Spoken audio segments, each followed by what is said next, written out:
詩篇91篇第4節，他必用自己的羽毛遮蔽你，你要投靠在他的翅膀底下。當我哋諗到保護嘅時候，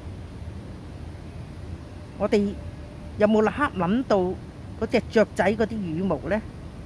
羽毛雖然係好輕薄脆弱，但係竟係意識唔到呢，佢藏住呢係可以有保護嘅功能。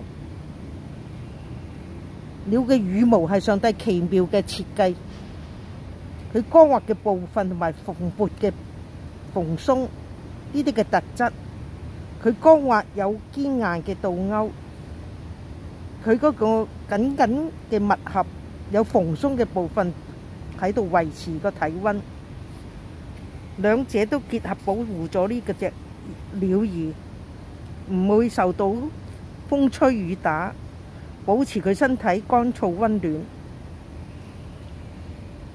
不過好多時候一啲嘅細嘅雀仔，佢嘅羽毛未曾長成，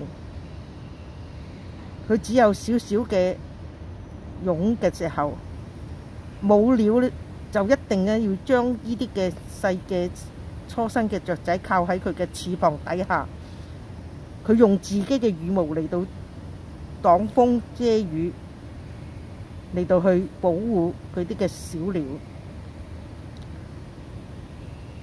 我哋嘅天父，佢用佢嘅羽毛嚟到去遮蔽我哋，將我哋隱藏喺佢嘅翅膀嘅蔭下。呢啲係描述咗上帝嘅俾我哋嘅安慰同埋保護，上帝嘅同在，好似母鳥以羽毛遮蔽呢啲嘅雛鳥一樣，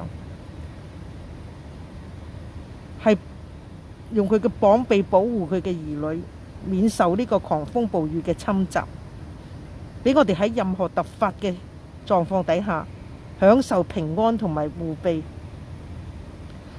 喺詩篇第91篇第2、第9節，人生仲有好多憂傷痛苦，我哋只要轉眼仰望上帝，就唔再恐懼驚惶，因為佢係我哋嘅避難所。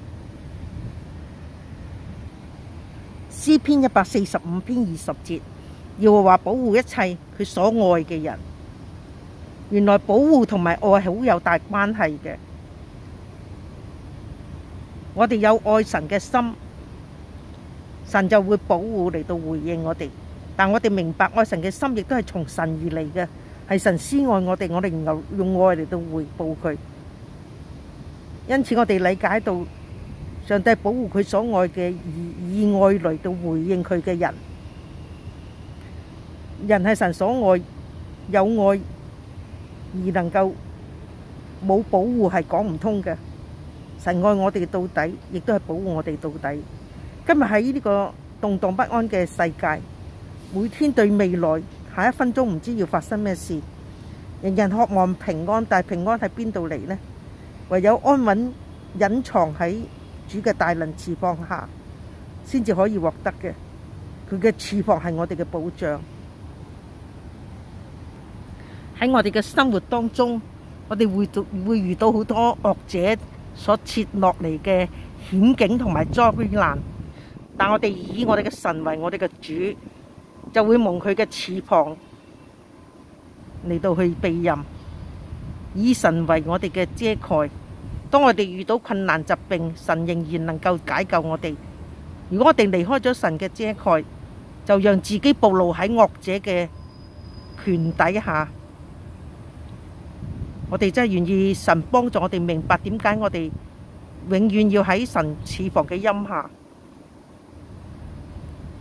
呢個係我哋要專心愛主同埋信服權柄，願意遵守神嘅誡命嘅一個方式。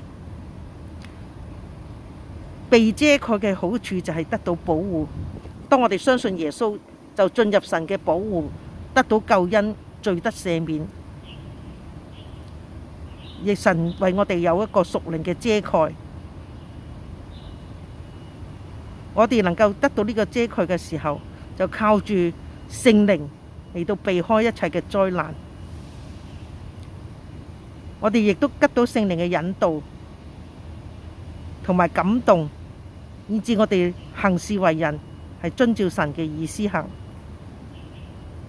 我哋更加係能夠離開咗嗰啲嘅罪惡，唔會跟隨呢個世俗而行。好多時我哋係犯罪，唔喺神嘅翅膀底下，我哋就失去咗神嘅保護。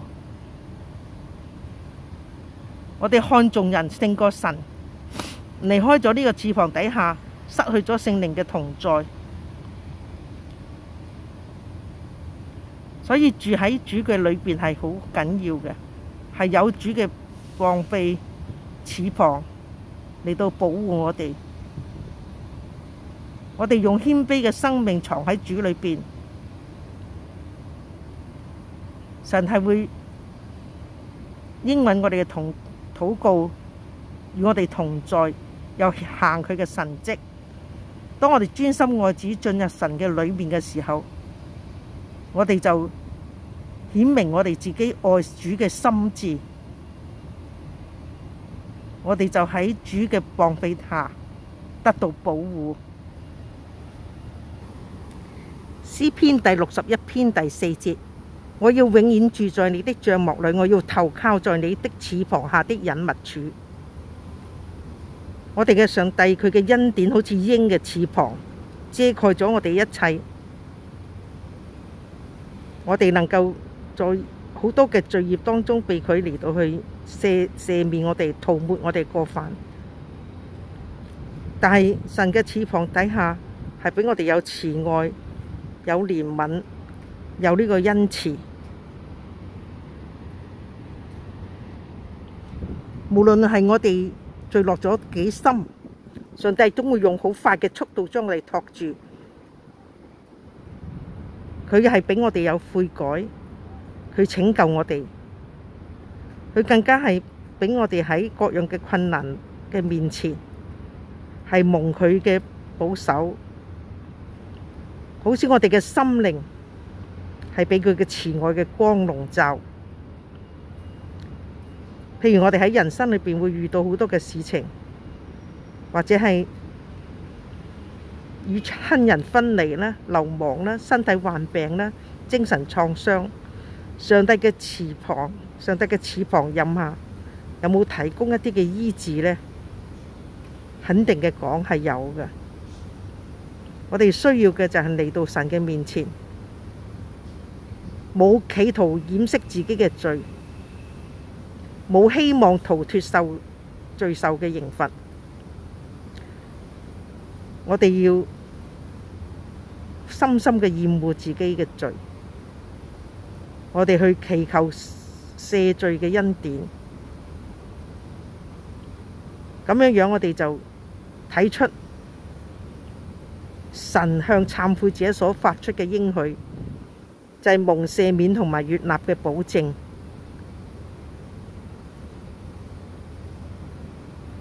我哋能夠離棄咗自己嘅道路，歸向神嘅時候，神係必定嘅憐恤，因為佢早已經為我哋預備咗呢個救恩。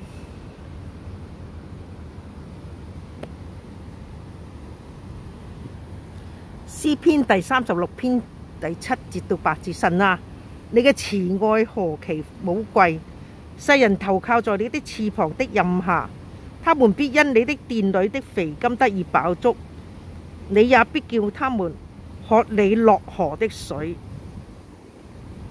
即係但願我哋喝神落河嘅水，因為嗰度係至善至純嘅清流，再冇罪污嚟到去沾染，係我哋一生尋求，係得到神俾我哋永遠享用嘅。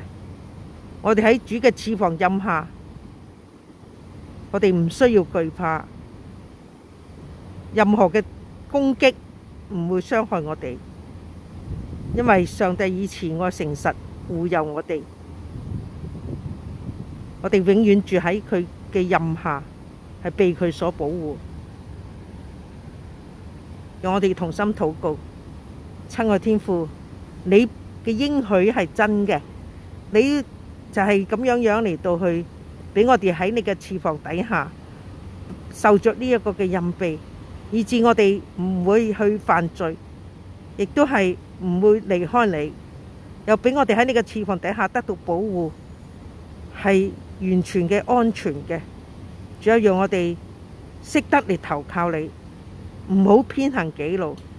仲要懇求你自己帶領我哋，能夠遵行你自己要我哋去嘅命令，你嘅話語，你嘅教訓。我哋咁祈禱係奉耶穌基督聖名祈求，阿門。多謝大家收睇，下次再見。可以按右下角訂閱，係免費，亦都可以轉發同人分享。多謝大家，拜拜。